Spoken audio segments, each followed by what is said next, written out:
في يوم عادي جدا. الساعة كانت 8:50 الصبح. آدم نزل من البيت متأخر شوية عن ميعاده، 5 دقايق بس. كان لابس هدومه بسرعة، ومفاتيحه وقعت منه مرتين، بس نزل يجري يلحق المترو كالعادة.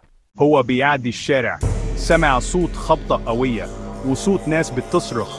بص قدامه، لقى شاب واقع في نص الشارع وملابسه نفس اللي كان ناوي يلبسها النهاردة الصبح. حتى الشنطة نفس اللون، نفس الشكل. اتصدم، وقف مكانه مش قادر يتحرك، رجع خطوة ورا وفضل يبص من بعيد. الدنيا بدأت تطبطق حواليه كأنه اتفصل عن الواقع. رجع البيت وهو بيترعش. فتح الباب، دخل أوضته، لقى على مكتبه ورقة مش مكتوبة بخط إيده. كان مكتوب فيها اللي اتأخر هو اللي نجا. ومن اللحظة دي بدأت حاجات غريبة تحصل. كل ما يبص في المراية يحس إن اللي بيبصله مش هو، نفس ملامحه، بس عينيه فيها حاجة مش طبيعية. كل يوم يلقى ورقة جديدة على باب شقته بخط مش مفهوم، بس دايما فيها كلمة واحدة: رجع الوقت. بدأ يسأل نفسه، يعني إيه؟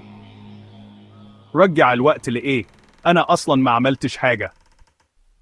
وفي يوم وهو راجع من الشغل لقى باب شقته مفتوح. دخل بحذر، الدنيا ظلمة، الأنوار مش شغالة، لكن في صوت بيجي من أوضته. فتح الباب ولقى واحد قاعد على الكرسي.